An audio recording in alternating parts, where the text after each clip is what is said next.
Muito bem. E falando nos Estados Unidos, o assunto agora é a expectativa para o debate presidencial de hoje entre Joe Biden e Donald Trump na CNN americana.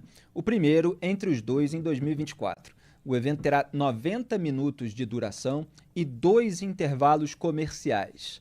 Duda Teixeira, você falou aí sobre o aspecto do Biden não conseguir colar esse discurso de defensor da democracia. Mas quais são as pautas nesse momento que estão em vigor? A gente viu uma condenação do Donald Trump por um júri no processo envolvendo falsificação de documento para encobrir a compra de silêncio de uma ex-atriz pornô com quem ele teria pulado a cerca, vários processos andando aí relacionados ao Donald Trump, e o Joe Biden com problemas de popularidade e aparecendo em público com muitos lapsos. Às vezes parece que fica congelado, gera memes nas redes sociais. É alguém de idade mais avançada que está sendo cobrado em relação a uma disposição maior, uma capacidade de permanecer no governo por mais 4 anos. O que está em jogo nesse momento? Bom, Felipe, muito se falou sobre o impacto negativo que essa presença do Trump nos tribunais teria, mas desde que ele foi indiciado e começou a entrar ali como réu no tribunal de Manhattan, o que aconteceu é que ele foi ganhando popularidade e melhorando a posição dele nas pesquisas. Quando no final de maio, que teve a condenação dele, nesse caso, de pagar pelo silêncio então da atriz pornô Stormy Daniels, que é um caso bem pequenininho e bem bobinho, né? Na verdade, é mais uma questão fiscal do que, de fato, uma relação extraconjugal. O Trump tem um recorde de arrecadação da campanha dele. Então, não só isso não tirou nenhum voto do Trump, como ajudou muito a engajar os trumpistas, né, os eleitores de Trump, na campanha dele. Então, isso não atrapalhou ele em nada. A turma do Biden realmente está bem mais desanimada do que a turma do Trump. Por que isso acontece? Uma das questões é em relação à guerra Israel contra os terroristas do Hamas na faixa de Gaza. Muitos dos americanos, principalmente os jovens, não querem mais que os Estados Unidos dê apoio a Israel. O Biden mesmo já sentiu isso, ele já disse, olha, a gente precisa acabar essa guerra o quanto antes. Ele quer, né, resolver tirar logo esse problema da frente, mas a guerra continua e isso continua tirando muito do apoio ou do ânimo dos eleitores do Biden.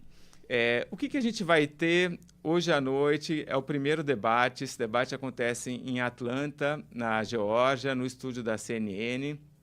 É o primeiro. Vão ter 2 antes da eleição de novembro. A primeira coisa para destacar, Felipe, é que um está com 78 anos, o Trump, aliás, a idade do Lula, né? E o Biden está com 81, vai fazer 82 no final do ano. E eles têm, né, nisso de precisar animar a base eleitoral e tentar animar aqueles que não estão muito decididos a ir votar, aqui nos Estados Unidos isso é muito importante, né? Você tem que convencer as pessoas a irem votar. Eles precisam mostrar energia, né? Eles precisam estar lá argumentando, mostrando que quem tem força. Só que é difícil fazer isso quando você tem 81 anos. É claro que... então eu acho que... o Trump, só um parênteses, Duda, ele parte para cima dessas questões pessoais, até físicas. Eu me lembro muito bem das primárias republicanas na eleição de 2016, quando o Trump disputaria a eleição geral contra a Hillary Clinton, representante do Partido Democrata, mas nas primárias que decidem qual será o candidato republicano, ele teve embates com o Jeb Bush, lembra? Irmão do George W. Bush, que foi presidente republicano dos Estados Unidos, e ele dizia, na cara dura, Jeb, you have no energy, né? Você não tem energia. E o Jeb Bush tem aquela cara mais de nerd, assim, mais devagar mesmo, e aquilo pegou bastante. Aquilo pega, a pessoa começa a olhar para o cara como uma grande caricatura, como alguém que não tem um vigor, né, para ser presidente dos Estados Unidos, e o Trump está usando essa cartada contra o Joe Biden quase que sem precisar se esforçar muito, porque o Biden está entregando muito material nesse sentido, e os próprios cidadãos, principalmente mais engajados, militantes do Partido Republicano, reproduzem isso em rede social. Até no Brasil virou meme. Quer dizer, o Biden congelado ali num evento público ao ar livre, em cima de um gramado ali, uma pequena colina, com outras pessoas que estavam dançando, rindo, meio cantando, e ele paradão ali, com um sorriso meio estático, foi montado aqui no Brasil. Eu comentei outro dia, com um show do Belo, um pagodeiro Belo, e aí o pessoal fazendo graça, né? Biden vai ao show do Belo e fica hipnotizado, e aí tinha, enfim, a cara do Biden com o Belo cantando um pagodinho romântico. Então, assim, isso pode influenciar no resultado, né? Porque às vezes a gente discute as grandes questões, mas certas cartadas que podem ser, às vezes, associadas a um jogo baixo, podem funcionar. Podem funcionar. É muito fácil que qualquer um dos dois, né, tenha algum deslize, esqueçam ali alguma coisa, ou venham com um raciocínio muito estranho. Nos debates, Felipe, o pessoal que segue o Trump ou o Biden, eles já me definiram voto, né? Ninguém vai... Por melhor que seja o discurso do Biden, ele não vai convencer ninguém que ia votar no Trump a votar nele, né? A questão simplesmente é convencer esses aí que estão indecisos de votar a irem votar. Então, assim, o debate... eleitorado independente é sempre o foco dos candidatos na disputa americana. Mas é sempre muito difícil que um debate realmente mude as pesquisas eleitorais. Não agrega votos, né? Essa é a imagem do Biden congelado. A gente está aí com uma imagem estática, mas no vídeo ele fica nessa posição aí durante muito tempo, por isso que rendeu memes. Diga, Duda. O que o debate pode fazer, tem muito mais chance disso acontecer, é atrapalhar o candidato, né? Então, assim, se ele falar uma bobagem muito grande, isso tira votos. Então, o debate não agrega votos, mas pode tirar muito. E aí, um com 78 e outro com 81, nervosos nesse momento, querendo mostrar energia, eu acho que tem uma baita chance aí de realmente algum deles ou os dois acabarem dando uma escorregada. Agora, a posição do Trump em relação às guerras, ela é uma posição um tanto ambígua, né? Ele era, inclusive lá em 2016, apontado como um isolacionista. De certa forma, existe um posicionamento assim que ronda o Partido Republicano nesse momento.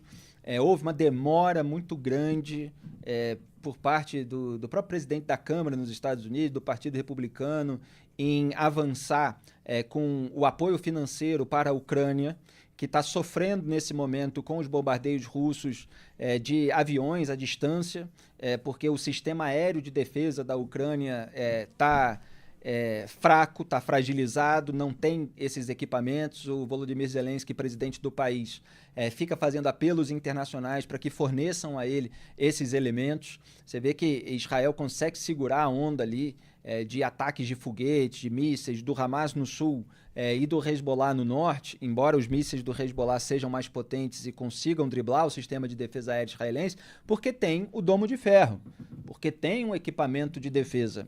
E a Ucrânia sofre porque nesse momento não tem. Ela consegue diversas vitórias terrestres ali no enfrentamento às tropas russas, mas não consegue. E não houve assim um apoio muito rápido. Depois de muita pressão, conseguiram ali fornecer alguma ajuda, mas o Trump está sendo criticado nos Estados Unidos por uma série de intelectuais por não ajudar a Ucrânia nesse momento.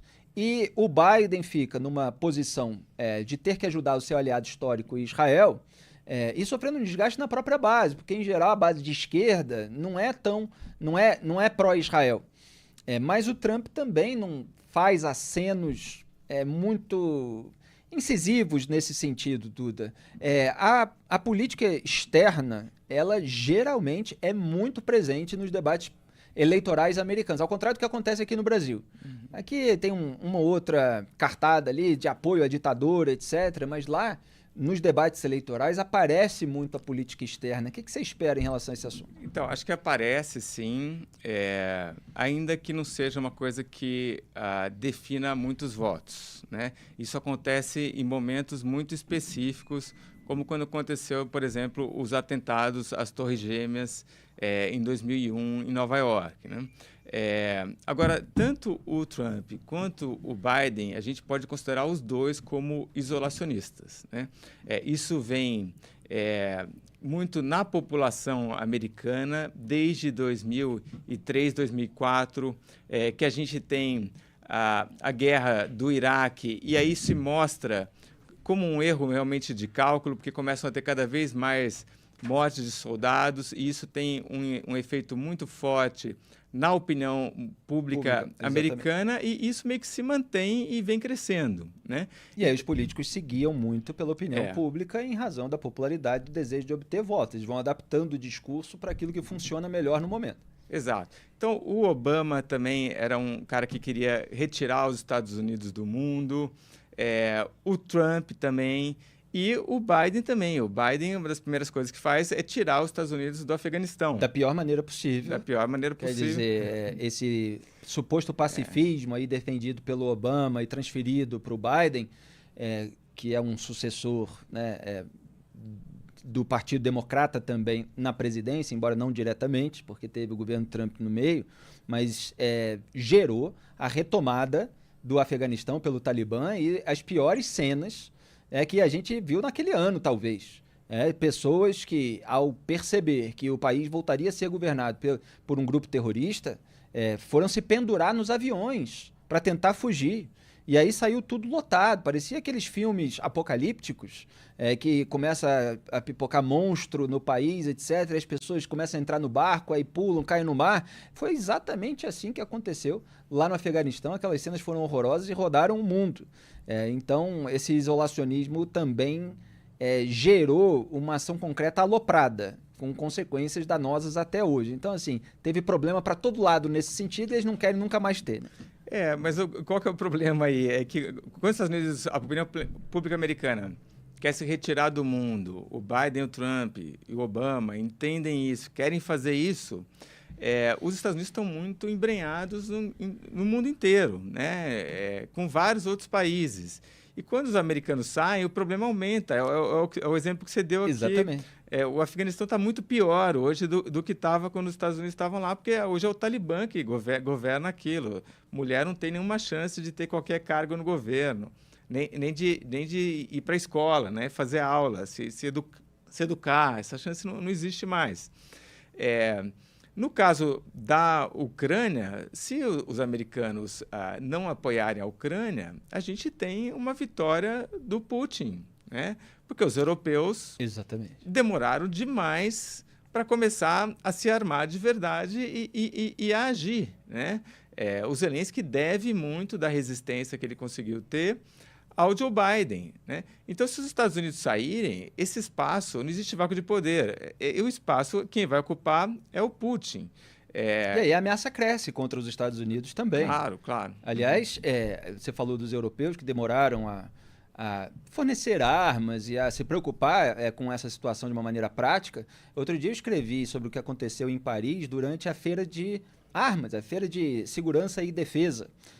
Porque houve ali uma atitude antissemita que acabou sendo derrubada pelo Tribunal de Paris. Houve uma vedação à participação de empresas israelenses, etc. Depois conseguiram que participasse. Mas na matéria que eu publiquei em antagonista.com.br, eu estava mostrando que houve uma adesão maior, inclusive, dos países a essa feira nesse ano, com mais stands, mais representatividade, porque eles passaram a ficar preocupados com o arsenal do próprio país diante da ameaça russa, diante do que aconteceu com a Ucrânia. Quer dizer, se a qualquer momento um tirano pode invadir o nosso território, peraí que a gente precisa se preparar também. Mas o Trump está sendo criticado nos Estados Unidos, essas críticas que eu tinha citado antes, também por causa disso, porque ele tem um histórico de ser muito alinhado ao Vladimir Putin. Total. E aí os intelectuais que repudiam, evidentemente, a ditadura do Putin, expansionista, imperialista, temem que a presidência do Donald Trump vá favorecer regimes autocráticos por todo mundo. O Trump admira muito o Putin. Isso naquele livro do Michael Cohen, né, que era o advogado do Trump e era o cara que pagou para Stormy Daniels, né, o dinheiro para os $130 mil para ela ficar quieta. A ex-atriz pornô. Ele explica, né, essa adoração do Trump pelo Putin. Ele fala que assim, porque ele é muito poderoso, né? Nossa, como ele é muito poderoso, como ele tem dinheiro, ele é muito rico. Então, nossa, o Trump bota o Putin lá em cima por causa disso. Agora, Felipe, eu acho que vai ser interessante a gente ver como é que vai entrar a questão da guerra na faixa de Gaza no debate, né?